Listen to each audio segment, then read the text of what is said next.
Olá, amigos, jovens companheiros, prezados patriotas. Essa é mais uma edição do GadoCast. Dessa vez não estou sozinho, estou com meu amigo Barba. Barba, você tá aí?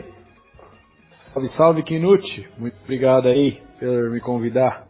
Então, o Barba entrou em contato. Muito obrigado, Barba, por você ter tido essa boa vontade de que dividir o seu conhecimento com a gente, né?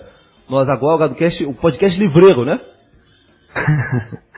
Chega de falar de mulher, né, pô? Puxa, não, ninguém aguenta mais, né? Inclusive, não quer dizer que a gente não tá... A gente fala assim, mas não é pra falar de mulher? Então, tchau, né? Então, tchau, tem gente falando isso. Então, amigo, mas muito do que a gente pode falar aqui pode ser usado com as mulheres, né? Verdade? Principalmente, cara. Principalmente, porque hoje em dia existe uma guerra, né? Existe uma guerra rolando aí, você tem que saber se posicionar nessa guerra, senão você toma. Então, mas amigo, assim, né? Sim, esse livro aqui, a gente vai falar hoje do livro 33 Estratégias da Guerra, do Robert Greene. Também vamos fazer, já tá, não sei se você vai poder gravar com a gente nesse dia, espero que possa. A gente também vai querer fazer uma série sobre os livros do Robert Greene, e já tá certo que a gente vai fazer sobre maestria também, tá? Mas assim, pelo que eu conversei com outras pessoas que conhecem o Robert Greene, esse livro o pessoal gostou muito mais dele do que do Sun Tzu. Você leu o Sun Tzu também? Sim, li Sun Tzu, li O Príncipe de Nicolau Maquiavel e li as obras também todas as obras do Robert Greene, né? E a 33 Estratégias de Guerra, cara, é como se fosse um braço das 48 Leis do Poder, porque assim, muita gente não entendeu o que ele quis dizer no 48 Leis do Poder, porque dá a impressão de que ele está incentivando você a megalomania, entendeu? Você querer poder por causa de poder, pela sensação de poder, entendeu? E na 33 Estratégias de Guerra ele coloca mais você tem que ter um objetivo, você tem que saber onde parar, quais tipos de guerra você pode usar, então a guerra autodirigida, uma guerra mais defensiva tal, e como você vai lidar com cada situação. E te passa uma visão clara de como você vai se tornar um bom estrategista. Assim. Sim, e claro, o livro tem 500 páginas, né? Ele traz muito conteúdo, é muito denso. Eu considerei até mais denso que 48 Leis do Poder. Por exemplo, você viu o podcast que a gente fez sobre os 38 Leis do Poder? Sim. E você tem críticas? Pode falar, que o podcast mais humilde do Brasil. Eu não tenho críticas, é porque assim, a gente sempre tem alguma coisa a acrescentar. Eu li esses livros em 2016, 2017, já faz um tempo que eu li esses livros, e assim, quando você lê e você ainda é Blue Pill e tal, isso é um tapa na cara, você meio que perde o chão, entendeu? Você começa você lê lá que dissimulação é algo normal, que todo mundo é dissimulado e tal, você fica meio não é paranoico a palavra, mas você sente uma certa estranheza em qualquer outra relação intrapessoal que você vai ter depois na vida real. Quando você vai conversar com um chefe, com um funcionário, você olha esse plano de fundo que o livro do Robert Greene descreve, entendeu? E conforme vai passando os anos, você vai conseguindo conviver melhor com esse conhecimento que tem no livro com a sua realidade. Então, por exemplo, tem a lei do planeja até o final, por exemplo.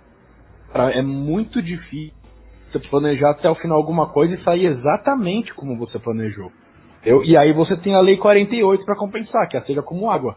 Se vier alguma coisa mudar, você tem que fluir como uma água, entendeu?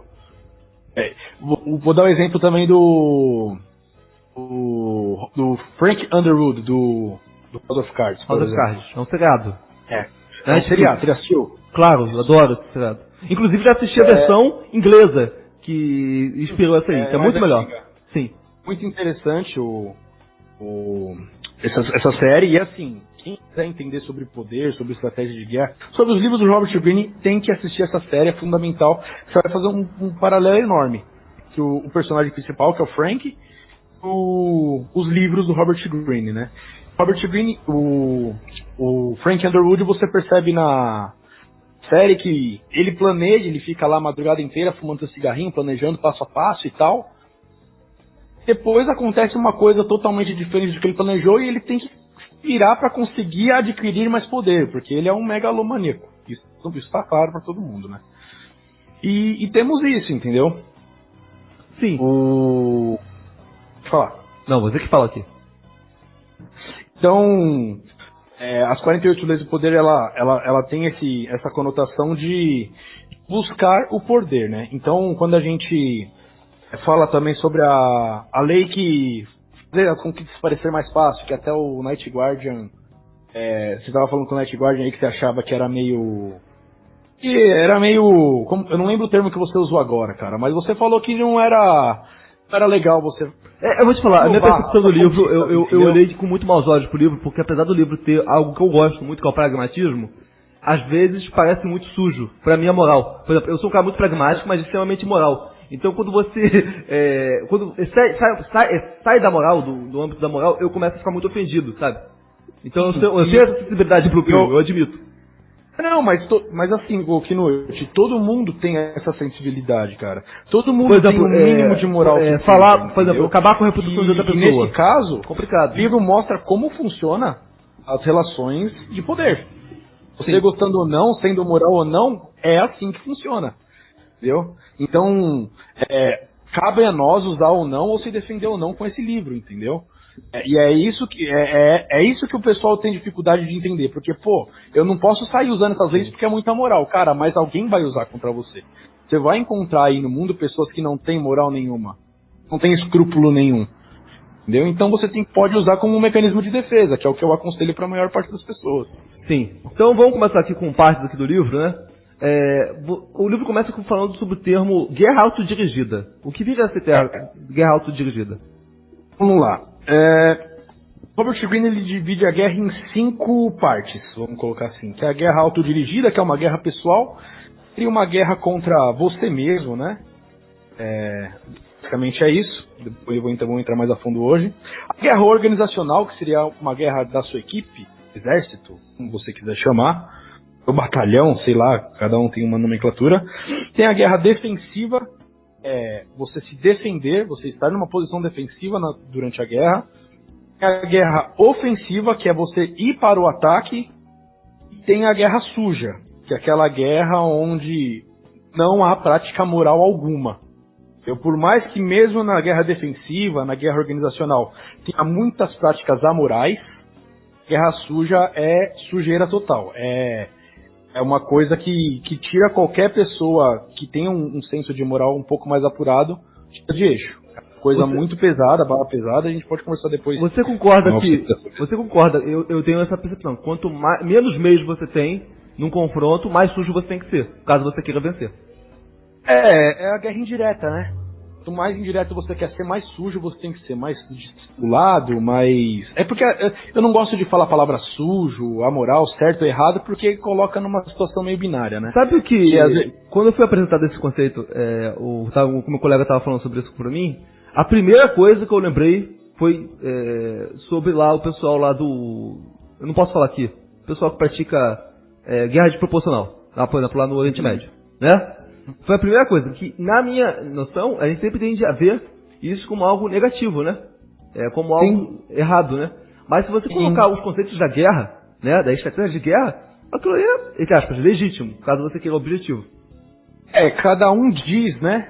Cada um diz que tem um objetivo puro, um objetivo de buscar a paz e tal. No fundo, a gente não sabe qual que é o objetivo da pessoa que está buscando a guerra. Mas ele diz que é por causa de paz, por uma guerra santa, enfim, existem diversos motivos. Igual aqui o pessoal que fazia guerrilha aqui no Brasil nos anos 70. É a mesma justificativa, né? Sim, não, e até mesmo a guerra política que tem hoje, né, cara?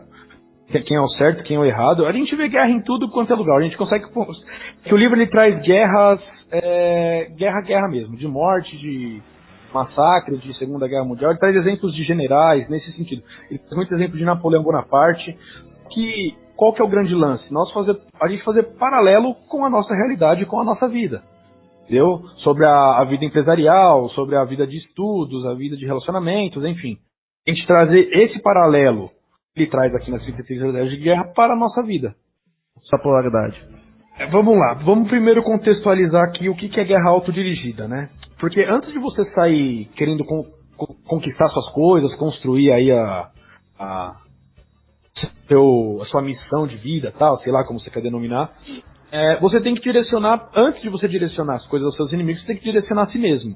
Inimigo aqui não vamos colocar como seu rival. Eu vou te dar um exemplo, você tem um objetivo. Aquela pessoa que tem um objetivo diferente do seu, um paralelo de que você pode considerar que seja seu inimigo. Ela não vai colaborar com você, ela está contra você. É nisso que o livro se consiste. Ah, mas é muito, muito polarizado. Beleza, mas é assim que ele se consiste. Se você não tá com... Se a pessoa não tá com você, ela tá contra. Assim que ele coloca. Quando você começar uma guerra, você tem que primeiro começar uma guerra contra si mesmo. Contra as suas fraquezas, contra... Você precisa tomar consciência de quais são as suas fraquezas, o que pode acontecer durante essa campanha que você vai fazer, quais são as doenças que você pode ter, enfim.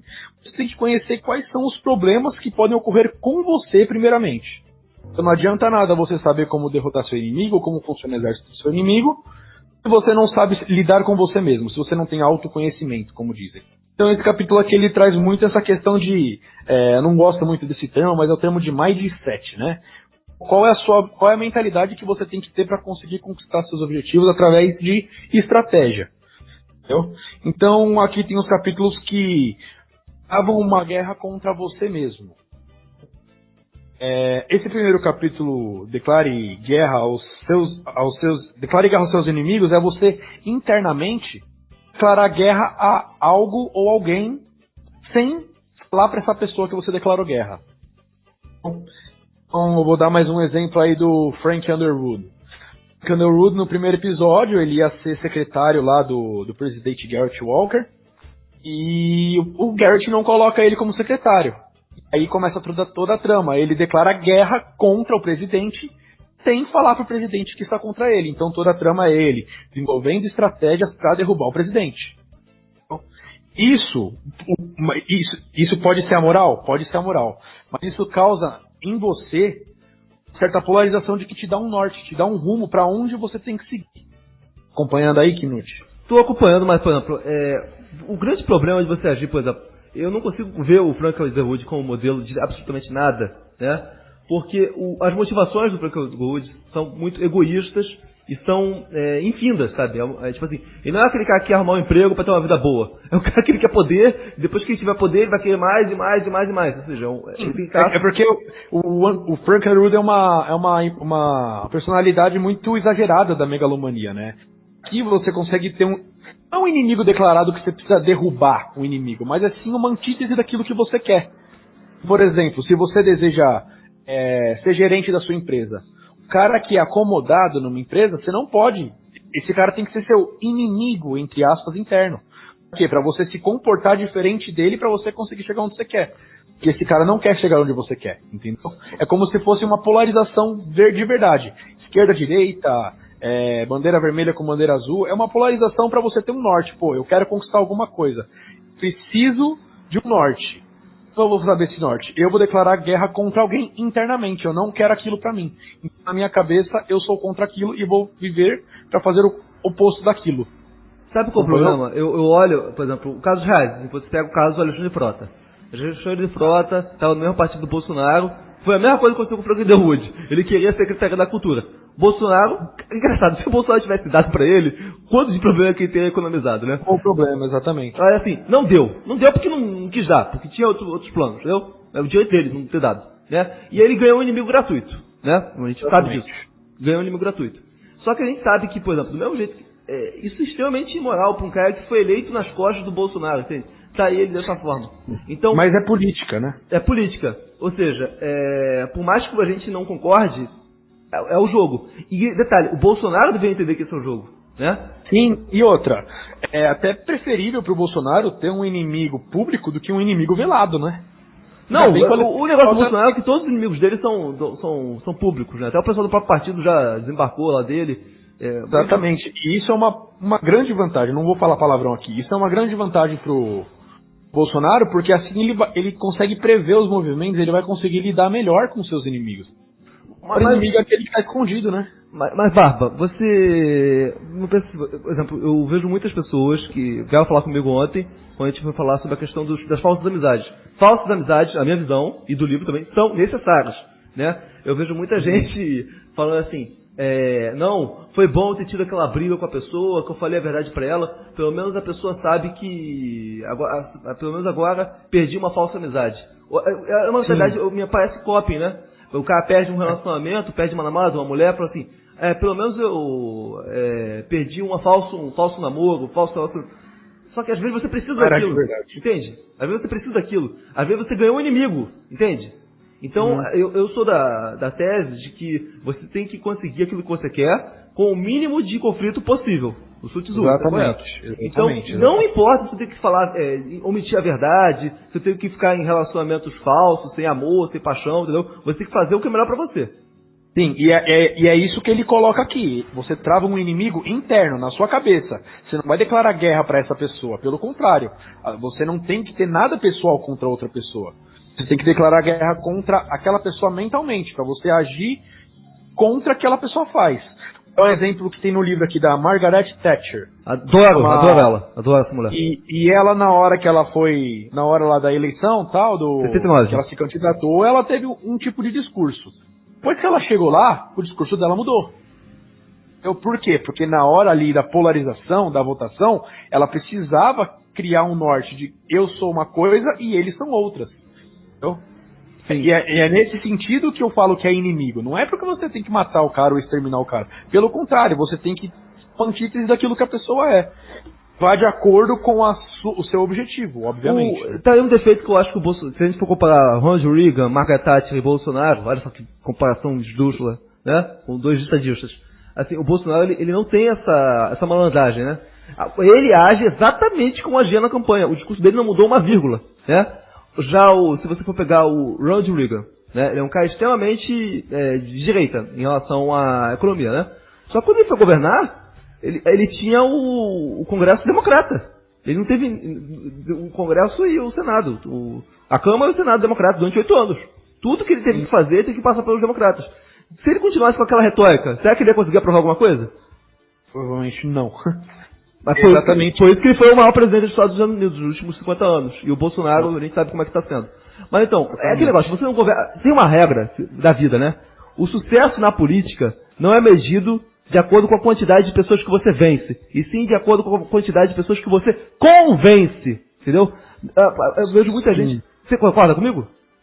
Até mais do que isso, Knut. Eu acho que é muito do que você faz pra você estar no poder. Porque por mais que você convença um enorme número de pessoas que votaram em você, ou em pessoas do Congresso que votaram na sua lei, a pessoa no Congresso votou pra lei da Mariazinha, beleza, agora se votou numa lei de importância, como por exemplo, que teve uma envergadura nacional, que foi agora do... Tá me fugindo os nomes. Bom, enfim, Previdência Social. Como o cara conseguiu convencer todo mundo? Foi o Bolsonaro. Isso. É isso que vai ficar pra história, entendeu? Além de convencer as pessoas, é o legado que ele deixa. Ações que ele tomou, entendeu? Não exatamente as consequências, mas ações que ele fez enquanto ele esteve no poder. Vou aqui falar um negócio, por exemplo, esse negócio. Melhor convencer do que vencer, por exemplo. Bispo Edir Macedo. Ninguém que discorda. A gente tem um amor a todo mundo que é da Igreja Universal, nós amamos vocês, mas ninguém duvida que esse cara é um psicopata. Né? Então assim, do nosso instinto mais primitivo, a gente gostaria de quê? Que o Bolsonaro colocasse o dedo na cara e falasse, sai daqui, seu filho da mãe, seu estelionatário, 7-1, né? Tem muita gente que pensa dessa forma, né? Que o Bolsonaro não sucessa ele, né? Mas é melhor, às vezes, você ficar com gente ruim, né? Porque tem muita gente que fala assim, poxa, ainda bem que não sou amigo daquele fulano de tal, porque ele é um canalha. Isso é cópia, amigo. Isso é cópia. Melhor seria se esse canalha estivesse fazendo aquilo que é do seu interesse, entende? Exatamente. Por isso, convencer é melhor do que vencer. Eu vejo muita gente falando assim, não, o Bolsonaro está vencendo a esquerda, vencendo a direita, vencendo todo mundo. Cara, mas no final a gente vai precisar do voto desses caras daqui a 4 anos, entende? Você precisa convencer essa galera, entende? E é inevitável você cruzar com esse tipo de pessoa na sua vida, né? Uma hora você vai precisar do voto da esquerda para passar uma votação, você vai precisar do voto lá da galera do Centrão, vai precisar do voto do Rodrigo Maia, entende? Você tem que convencer. Fala. Então é melhor você, mesmo de forma velada, é melhor você convencer esse pessoal a te acompanhar, que você simplesmente travar uma batalha contra eles, como que é o que está acontecendo agora. De forma velada, trava uma batalha, segue um caminho que você quer sem precisar falar para ninguém. De forma pública, você conquista e cativa o meio para você conquistar o que você precisa. Cara, você tem que saber quem tá do seu lado e quem não tá. Por exemplo, se esse cara é confiável, esse cara vai morrer do meu lado, por exemplo, vou dar um exemplo de traição. Nando Moura. Eu realmente não sabia, não pensaria, eu tenho certeza, convicção que ele não ia ter o governo. Nando Moura. Né? Aquilo ali é uma traição. Agora, Danilo Gentili. Eu tinha certeza que o Danilo Gentili não ia ficar com o Bolsonaro. Cara, a primeira pancada que o Bolsonaro levasse, o Danilo Gentili ia fazer piada em cima. Entende? É importante você saber quem tá do seu lado e quem não tá. Né? O que esse capítulo traz, Knut, essência é o quê? A pessoa precisa de clareza e não de paranoia. A pessoa precisa ter clareza daquilo que ela quer, o que ela tem que fazer para conseguir aquilo e o que é contra o que aquela pessoa quer. Ponto. Precisa de clareza. É isso que a pessoa precisa. Porque se ela ficar pensando, não, mas o que essa pessoa verdadeiramente quer? Se essa pessoa é confiável, não é? Você começa a criar uma paranoia dentro do seu meio. E isso é o que o livro refuta. Ele fala, você não pode criar paranoia. Você tem que criar um inimigo interno, sem falar pra ninguém, e ir atrás daquilo que você quer. E quando aparecer alguma situação em que mostre a pessoa que está do seu lado está de contra seus objetivos, a pessoa automaticamente vai somar pra você na sua campanha, na sua conquista. Então, não pode ter rancor, né, cara? Não pode fazer listinhas de inimigos, né? Não pode levar Não pode ser pessoal. percebido como inimigo. Não pode ser percebido como inimigo. Exatamente. É sutil, entendeu? É sutil. E se caso você precisar ter algum inimigo, que seja algum valor ou alguma ideia, algum ideal que você refuta, como por exemplo o comunismo. Tá na moda agora ser contra o comunismo. O comunismo é meu inimigo. E beleza, não é uma pessoa que você está sendo contra. Por mais que tenha os figurões lá e tal, mas você está sendo contra uma ideia. Aí sim o livro aconselha você ter um inimigo. Só que aí é um outro capítulo, eu falo depois. Mas, por exemplo, quando tinha lá a questão do impeachment da Dilma, né? Se você chegasse e falasse assim, sou contra a Dilma, você já ia ter uma conexão muito forte com muitas pessoas. Muitas pessoas não querem ouvir o que você quer porque você está falando o que as pessoas querem ouvir. Entende? Sim. Nesse sentido, é bom você ter um inimigo delimitado, né? Exatamente. O ódio une muito mais do que o amor. Por exemplo, quando a gente fala, quem aqui é contra o fulano de tal? Isso vai unir muita gente do que fala assim, quem aqui é a favor de tal? Então não vai conseguir unir muita gente. Mas o ódio une, né? Exatamente. E tem um capítulo que ele fala mais sobre isso, mas não é o capítulo agora. Tá, vamos falar. Agora, vamos lá, outra parte aqui. Não combate a guerra que já passou. É a estratégia da guerra mental. Essa aqui, eu vou te falar, eu tenho um ego problemático. Eu tenho dificuldade para assimilar isso aqui. Pode falar. Vamos lá. Eu vou explicar da forma mais fácil possível aí. Você conquistou uma coisa, por exemplo. Você conquistou uma carreira, você hoje é gerente, tararau. Você larga tudo isso, você quer ser gerente de uma outra carreira, por exemplo. Você seguir os mesmos passos que você seguiu para conquistar aquilo no passado, provavelmente não vai dar certo, porque as coisas mudam, as pessoas mudam e as circunstâncias também mudam, e principalmente, você muda. Então aqui o que ele fala não combata a guerra que já passou, é você não usar as mesmas estratégias do passado. Entendeu? Sempre se adaptar à situação presente. Porque se você ficar sempre fazendo a mesma estratégia, quem que te conhece vai saber como você vai se comportar, como você vai lidar, e simplesmente vai dar uma estratégia para não deixar você conquistar aquilo que você quer. O livro parte de um pressuposto de que você tem inimigos. Ponto. Para você combater seus inimigos, você tem que seguir esse passo a passo na estratégia. A estratégia 2 diz isso, entendeu? Não, isso aqui foi muito exemplificado, se não me engano, na Segunda Guerra Mundial, quando a França criou a linha Maginot, esperando uma guerra de trincheiras, né? Só que aí a Segunda Guerra Mundial foi uma guerra de movimento. Então a França estava muito preparada para uma guerra nos moldes da Primeira Guerra. Aí quando chegou a Alemanha, estava preparada para o futuro. Tanto é que todo o curso de Blitzkrieg, né? É de guerra de ação, de alta velocidade. Tem um capítulo que ele fala sobre esse tipo de estratégia. Você é na estratégia ofensiva, né? Você chega e papum do nada, você conquistou, ninguém entendeu nada do que aconteceu, mas aí você tem que ter um plano bem estruturado, uma estratégia bem formulada. No outro capítulo. Esse capítulo aqui ele fala muito sobre Napoleão Bonaparte, porque Napoleão ele não tinha uma forma sempre a mesma forma de combate. Cada guerra, cada batalha era uma batalha específica. Era diferente a estratégia que ele usava, era diferente a posição dos homens, era diferente tudo. Porque ele analisava batalha por batalha, ele não olhava as batalhas atuais com os óculos do passado. Não, essa batalha tá parecida com aquela, vou fazer a mesma estratégia. Criativo. E dá merda se você fizer isso. Sim. Então, outro exemplo do... Pode falar. Pode falar. Bom, eu ia dar o exemplo do Frank Underwood, que cada vez que ele vai fazer alguma coisa, ele reflete antes de entrar em ação. Então, não é porque a estratégia dele deu certo no passado que ele vai tentar fazer de novo. A cada momento presente, ele traça uma estratégia. O conceito de estratégia aqui do livro, qual que é? Você conseguir mentalizar ou então prever o máximo de situações possíveis que pode ocorrer a cada decisão que você tomar. É bem maquiavélico isso. Por exemplo, eu vou fazer isso. Quais são as consequências? Isso. Preciso estar preparado para essas consequências e saber lidar com cada consequência que pode acontecer. Essa é a cabeça do estrategista, em resumo, que o livro passa. Barba, eu fiquei com uma dúvida aqui, nessa parte aqui. Quero saber a sua opinião. Cada guerra é uma guerra, né? Então você não tem que combater a guerra que já passou. Só que uma vez você, por exemplo, eu lembrei do Frank Underwood, né? Várias situações ele brigou com pessoas, ele briga com congressistas, né? Brigas políticas, né? E na outra guerra, ele vai precisar da ajuda daquela pessoa que ele combateu a primeira guerra, entende? Nesse caso, tem muita questão do rancor e da desconfiança. Se o cara tiver paranoia, como que ele vai conseguir confiar em alguém que já travou uma batalha no passado? Porque uma pessoa, o grande problema de aplicar isso aqui é a paranoia, de você achar que uma vez seu inimigo, para sempre seu inimigo. Sim. No próprio livro, na própria série, não sei se você lembra, aquele cara do projeto de lei de educação, eu esqueci o nome dele. Sim, no primeiro temporada. Na primeira temporada.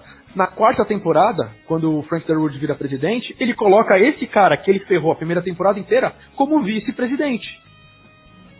Então tá uma moeda de troca, entendeu? Ele colocou um inimigo do lado dele. Aí você entra nas 48 leis do poder. Transforme seu inimigo em um amigo. Transformou o cara simplesmente no quê? No vice-presidente dele. O cara dificilmente vai ficar contra ele agora. Quem não quer ser vice-presidente dos Estados Unidos? Entendeu, Kinuji? Então ele acaba compensando essas situações com outras situações mais vantajosas pro inimigo, entre aspas, dessa maneira. Você tem que entender os interesses da sua ex-desavença para transformá-lo. Exatamente. Esse livro casa muito com as 48 leis do poder. Então você tem que entender a mente do oponente, do seu inimigo, tal. Tudo que as 48 leis do poder diz, tem que usar em conjunto com as 33 estratégias de guerra, senão não funciona. Tá, olha só aqui, amigos. Agora do caixa acumulativo aqui. Mas vamos lá. Terceira parte. Essa parte, vamos lá. Em meio ao turbilhão de acontecimentos, não perca a presença de espírito. Estratégia do contrapeso. Vamos lá, é que ainda tinha mais coisa desse capítulo 2, mas vamos... Não, pode falar a parte do capítulo 2. Tem muita coisa aqui, porque assim...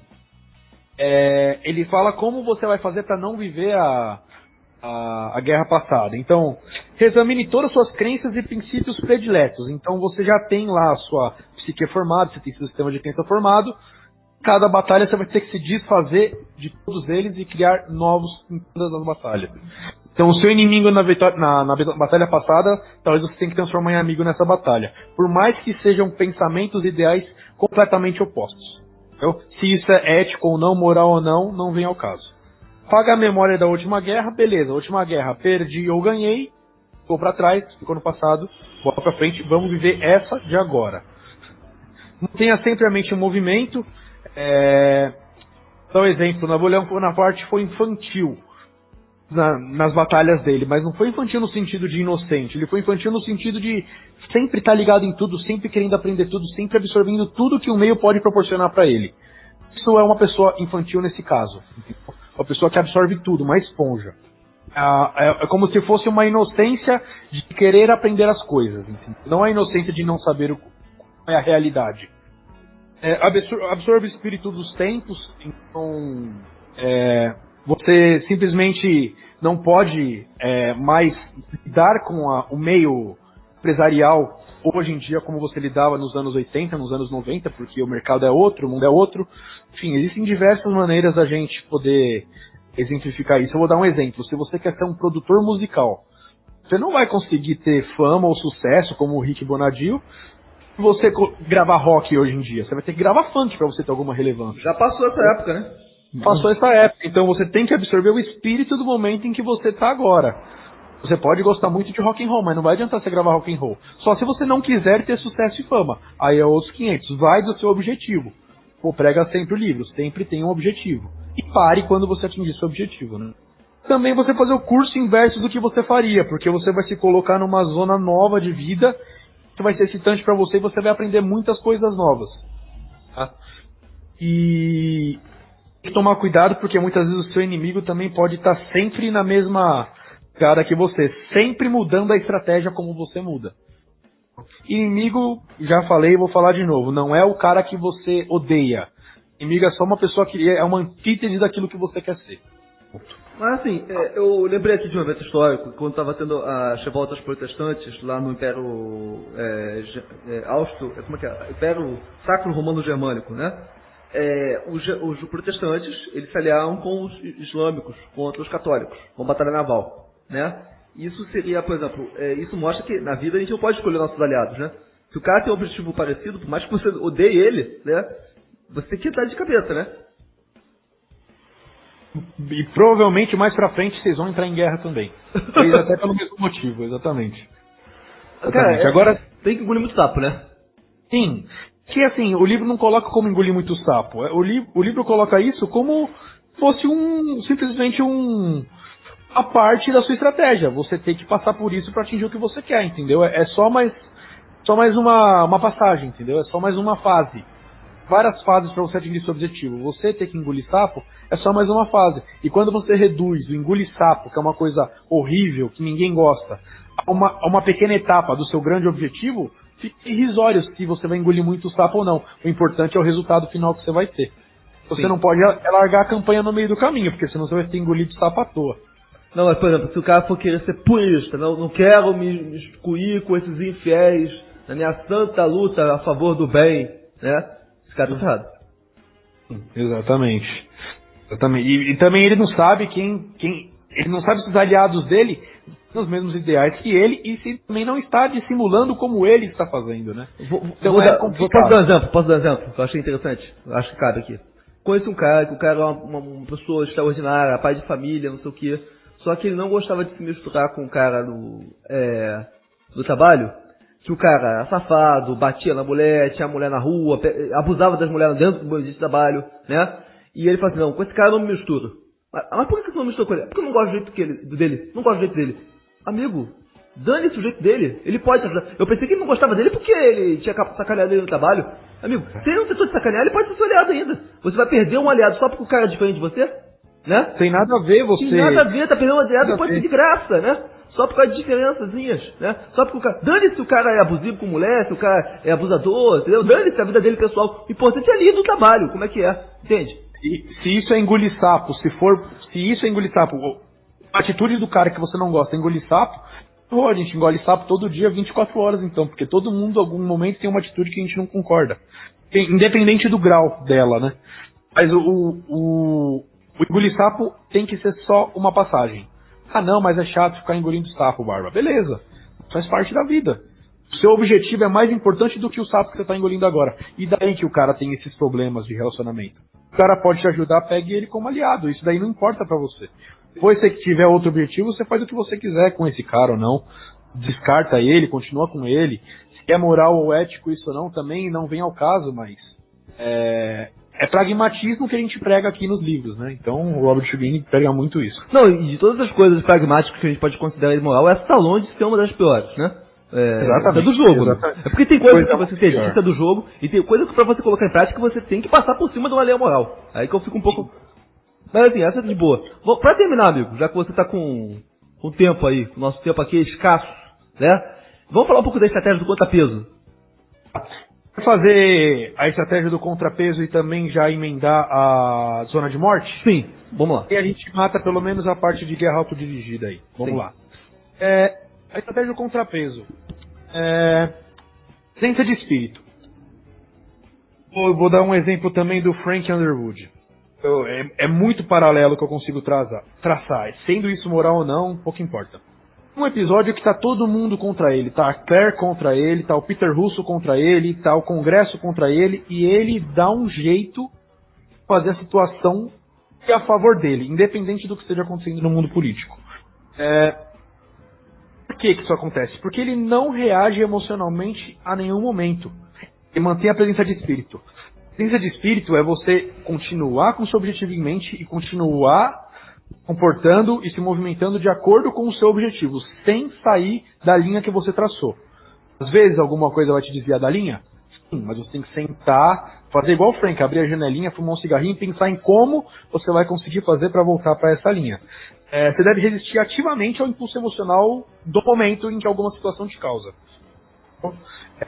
E você consegue fortalecer ainda mais a sua mente dessa forma, respondo com vontade a momentos de adversidade. Porque quanto mais momentos de adversidade você vive, a experiência você adquire, mais você consegue se calejar, digamos assim, e manter a presença de espírito.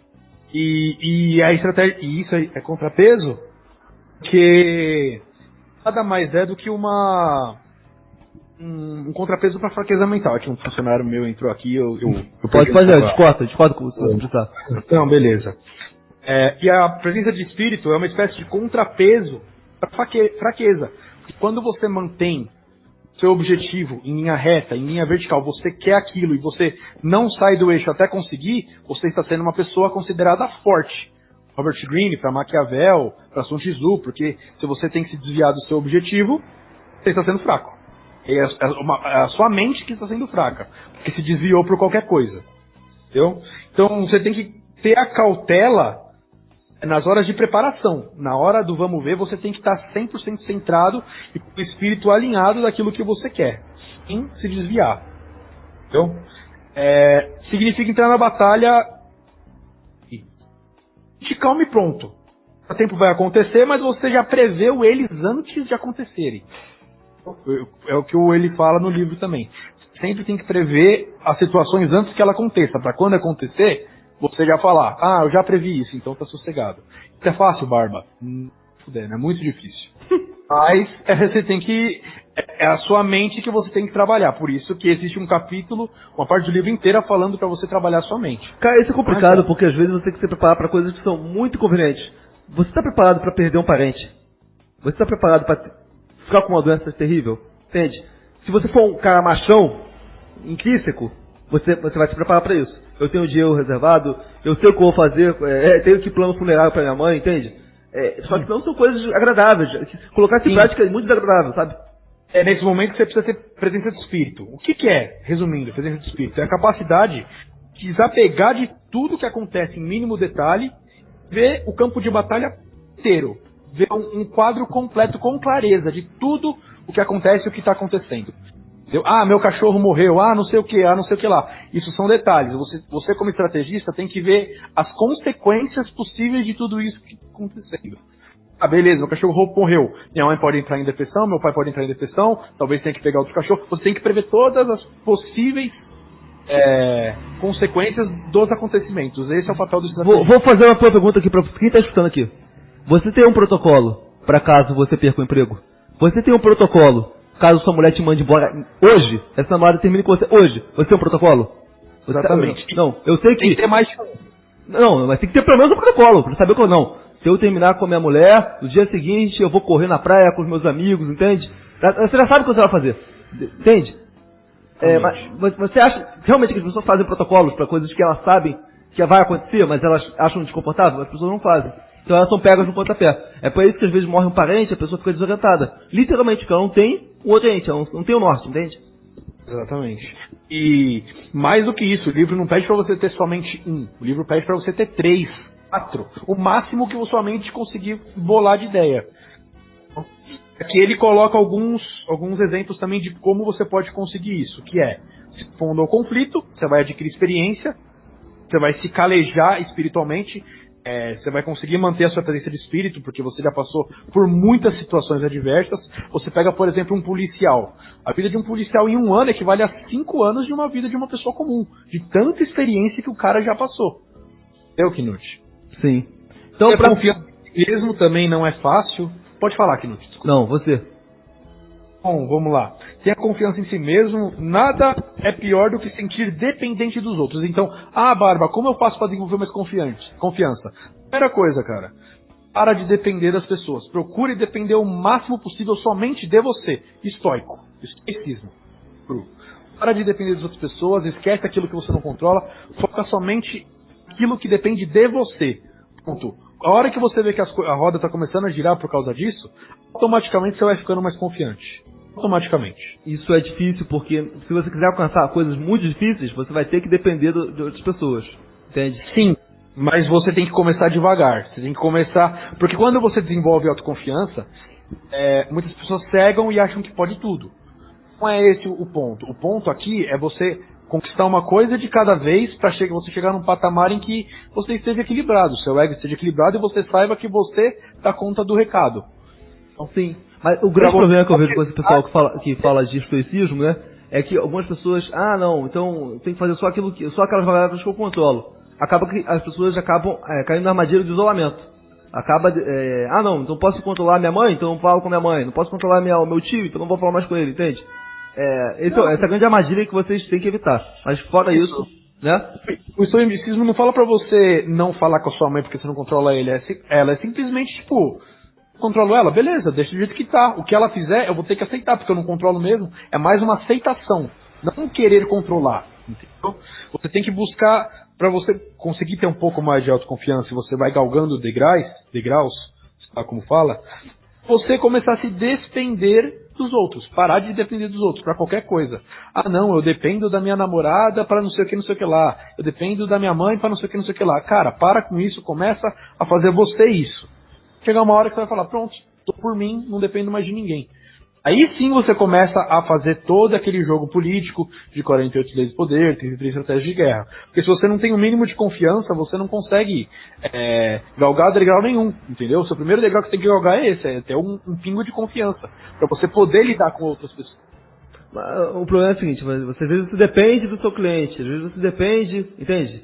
De variáveis que você não controla, né? E você tem que assumir esse risco. Mas assim... Você precisa de confiança para assumir esse risco. Muita, sim. Exatamente. Sim. Vamos falar um pouquinho sobre a estratégia da Zona da Morte? Vamos lá. Cria uma sensação de desespero e urgência. Lembrando que é uma guerra autodirigida ainda, tá? Você tem que se ver como o seu pior inimigo. Você está parcialmente envolvido no que faz, geralmente. Você está trabalhando, mexendo no celular, às vezes você está lá com uma namoradinha, mas pensando no trabalho, enfim, independente do que seja. Você tem que buscar essa sensação de morte para poder focar 100% naquilo que está acontecendo. Eu vou dar um outro exemplo também do House of Cards, porque eu faço muito paralelo. Uma cena, acho que foi na segunda ou na terceira temporada, Raymond Tusk e o Frank Underwood estão uma briga para ver quem consegue influenciar mais o presidente. Assistiu essa parte, Knut? Sim. E vem um chinês louco lá que tem obras com o Raymond Tusk e tal, e o presidente deixa bem claro, não quero nenhum dos dois falando com esse chinês. Não é pra ninguém falar. Aí o que o Frank Underwood faz? Vai lá e fala com o chinês. Aí, o que o Raymond Tusk faz? Vai lá e fala com o chinês depois que o Frank falou. O presidente fica sabendo, o Raymond Tusk, não, você falou com ele. Aí o Frank, não, você falou com ele e tal. E fica essa briga, e no fim das contas, quem leva melhor? O Frank Underwood, porque ele se preparou melhor com essa estratégia dele. Ele se colocou numa situação de tipo, se eu não me sair dessa, eu vou me ferrar. Também tem o caso também que ele delata todo mundo. Cara, o Frank Underwood, ele arrisca tudo várias vezes, ele deixa várias pontas soltas, ele joga no limite, cara. Exatamente. Isso tem resultado, mas, cara, você tem que ter muito estômago pra aguentar isso. É muita experiência pra você conseguir lidar com uma coisa dessa. Então, vamos lá. Primeiro que o Frank Underwood, ele tem algo que todo beta não tem, é meio de ação. Sempre que ele vê um problema, ele pensa, o que eu posso fazer? Geralmente, pronto, aconteceu uma coisa, você não tem nada pra fazer, entende? Aí você realmente foi pego de surpresa. Geralmente, sempre que acontece imprevisto, geralmente ele tem muitas peças de tabuleiro pra mexer, entende? Isso por causa da posição dele, da elevação hierárquica dele, né? Outro ponto é que ele se expõe a um risco, por exemplo, ele comete uma série de delitos, né? Que conforme ele vai crescendo na história, né? Esses delitos vão perseguir ele em um momento ou outro. Então tudo é um castelo de cartas, cara. Tudo pode ser derrubado com uma delação, com uma reportagem, entende? Tudo que ele está construindo é muito frágil, sabe? Ele não chegou, sabe qual é o problema do Frank Underwood? E por isso que eu não vejo como um exemplo. Porque ele não conquistou aquilo de forma natural. Ele meio que usou life hack, entende? Você consegue entender? Que ele conseguiu um monte de life hack. Uma hora a vida vai cobrar isso pra ele. Concordo, Knut, mas é o seguinte, quem que consegue uma posição dessa de forma natural? O Tusk conseguiu. Mais ou menos, cara. O Tusk é um bilionário. Ele sempre foi amigo do presidente. O presidente virou presidente, ele continuou sendo bilionário. E é claro que a relação entre os dois era benéfica para os dois. Não é uma coisa só de amiguinho que a gente toma chopp no final de semana. eles tinham sim um relacionamento político acima de tudo. Tanto que o presidente pediu pro Raymond Tusk se o Frank Underwood era o vice-presidente ideal.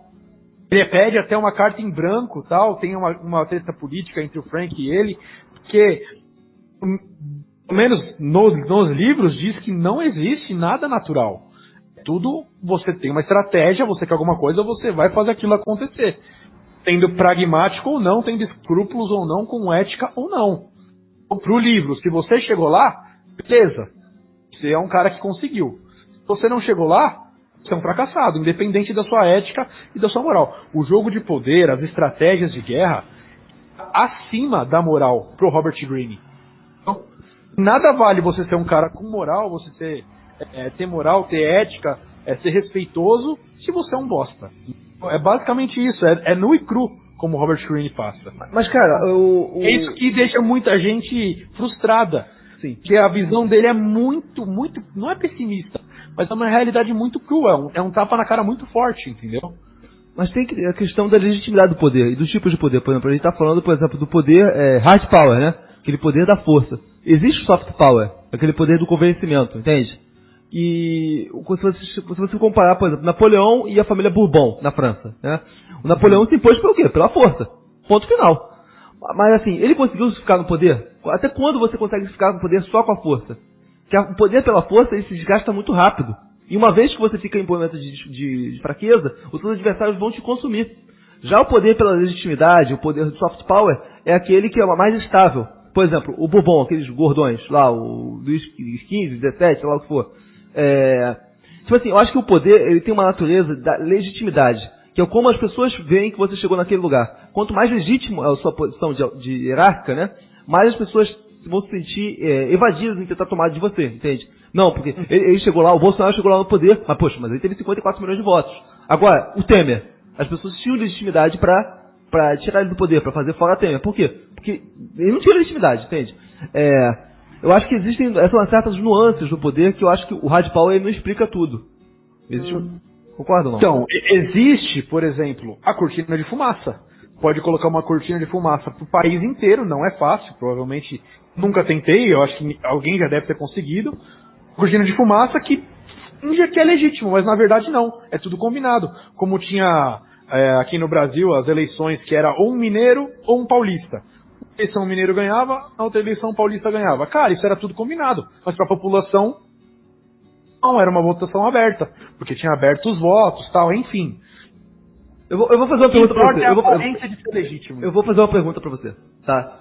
Se o Dom Bertrand chega e fala, eu sou o imperador do Brasil, né?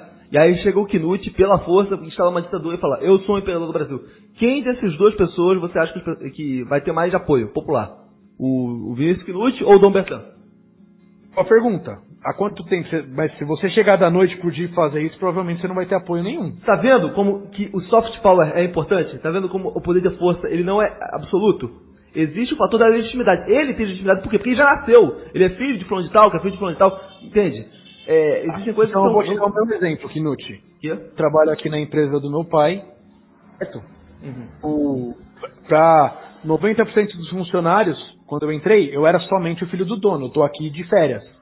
Eu tive que, resultado, com estratégia, com os livros das 42 leis de poder, chegar onde eu cheguei. Eu não ia conseguir chegar aqui porque eu simplesmente sou filho do dono. Ninguém ia me dar espaço. Ninguém ia acreditar em mim se eu não tivesse credibilidade. Eu entendi o que você quer dizer com soft power. Vou dar um exemplo. Como eu posso liderar se eu nunca trouxe nenhum resultado? Sim. Então você provou. Não foi algo que você está... 8 anos. Exato. Se você da noite pro dia quiser uma ditadura, qual que é a sua bagagem para ter feito isso? Entendeu? O Dom Pedro tem uma família que era colônia aqui no país e tal. Então não é simplesmente assim da noite pro dia, entendeu? Eu demorei 8 anos para chegar onde eu tô, não porque meu pai confiava em mim ou por causa da minha capacidade, mas pela crença de que as pessoas têm que ter de que eu sou capaz. Precisei mostrar, provar de que eu era capaz. Você depende da forma como as pessoas te enxergam, né? Pra você conseguir ser o que você chegou, né? Exatamente. Não só os funcionários, como clientes, como fornecedores, como prestadores de serviço, enfim, tudo desse sentido, entendeu? Eu não posso simplesmente chegar, vou supor, meu pai morreu, agora eu que sento aqui. Cara, quem vai respeitar a minha autoridade? Então, soft power só porque eu sou filho? Não é bem assim, entendeu? Tem toda essa nuance. Foi o que você falou, são muitas nuances e denota muito estudo para você conseguir desenvolver uma tese, uma teoria inteira sobre isso. Robert Greene fala é simplesmente jogar na cara de todo mundo como funciona. O poder, a estratégia está acima da ética e da moral. Se você quer estar em um cargo elevado, se você quiser fazer alguma coisa de relevância, você vai ter que rever seus conceitos morais. É basicamente isso a mensagem que ele passa. Então, mas assim, eu não tô aqui para julgar o que é moral, o que é ético e o que não é. Pô, hoje aqui a gente tá falando sobre as 63 estratégias de guerra. O que cada um vai fazer com isso é problema de cada um, entendeu, Knut? E a gente chega à loucura com um livro desse, né? Mas eu acho que o básico para você conseguir assumir uma posição de destaque, seja política, religiosa, no trabalho, seja o que for, é você ser percebido pelas pessoas à sua volta como alguém que tem legitimidade, ou seja, que chegou naquele lugar por meios justos, e segundo, ter capacidade, ou seja, ter o nível técnico de acordo com aquela posição. Entende? Se você não tem essas duas coisas, por exemplo, você chegou lá através de um golpe, ou você não tem habilidade para ficar naquela posição, a sua posição vai ser disputada. Logo de cara. Concorda? É aí que entra o... Então, concordo. E é aí que entra o Maquiavel. O Maquiavel, ele, no livro O Príncipe, ele diz: você conquistou um reino por força, você tem que se cercar de bons cortesões. Você conquistou um reino por herança, ou por capacidade, por resultado, você não precisa se cercar de bons cortesões, porque a população já vai estar do seu lado. E se você conquistou na força, os cortesões são os que vão garantir a população do seu lado. Então, assim, existe um grande estudo sobre política, poder, relacionamentos sociais e tal, todo esse tipo de coisa. Mas o que você falou eu concordo perfeitamente. Se você não tiver alguma legitimidade, seja ela qual for, você não se perpetua. Você vai depender de outras pessoas para se perpetuar. E é aí que mora o perigo. Sim. Então, muito obrigado, Barba. Foi uma verdadeira aula, masterclass que você proporcionou pra gente. Espero que você possa voltar pra gente terminar essa série, né? Tem muitos episódios pela frente, né? A gente ainda não terminou a estratégia de zona de morte. Estou precisando ir embora, mas se você quiser a gente pode finalizar aqui também. Não, você termina no final. Você fala o final. Então vamos lá. Zona de guerra, zona de morte. Como você faz vencer na zona de morte? Aposta tudo em um único lance, como a gente já falou do Frank Underwood. Aí já antes de estar pronto, eu não preciso de uma caneta top para poder assinar um contrato. Assina com o que você tem mesmo e segue o baile. Não fica pensando muito no que você precisa ou não precisa para conseguir fazer alguma coisa. Só vai, entendeu? Porque aí você se coloca na zona de morte e você desperta a sua criatividade. Entendeu? Entre em águas novas, né? Fazer coisas novas que você nunca fez. Verta isso em você contra o mundo, que é o que ele fala sobre quem está com você vai apoiar você na sua causa e nos seus objetivos. Quem não está com você é seu inimigo e está contra você e ponto. É isso que ele fala aqui. E sempre se mantenha inquieto e satisfeito, né? Porque se você se acomodar, é aí que mora o perigo. O que você falou, se o poder é legítimo ou não, soft power ou não, se você se acomodar, você vai perder de alguma forma. Alguém vai querer agitar os peixes para agitar as águas para pegar o peixe, né? Sim, essa questão de apostar tudo é muito complicada, porque numa dessas você pode perder tudo, né? Você tem que ter muita confiança no seu taco. Isso aí não... Exatamente. Então, muito obrigado, Barba, por esse momento aí de conhecimento. Você realmente elucidou muitas dúvidas nossas aqui. É um prazer ter você como ouvinte, participando do podcast. Agora fixo, pra terminar essa série. Agora eu vou te cobrar, safado. Agora você vai ter que vir aqui toda semana, até fechar essa porcaria desse livro. Tá ferrado comigo. Se quiser fechar todos os livros aí do Robert Greene, tamo junto, cara. Sim, amigo. Robert Greene, aqui no Gado Cast é toda semana, Robert Greene. É o podcast mais livreiro do Brasil, né, o Barba? Beleza, Knut, é isso aí. Dá tchau pra eles. Fala, Yahoo! Yahoo! Valeu, Knut, tamo junto, Yahoo!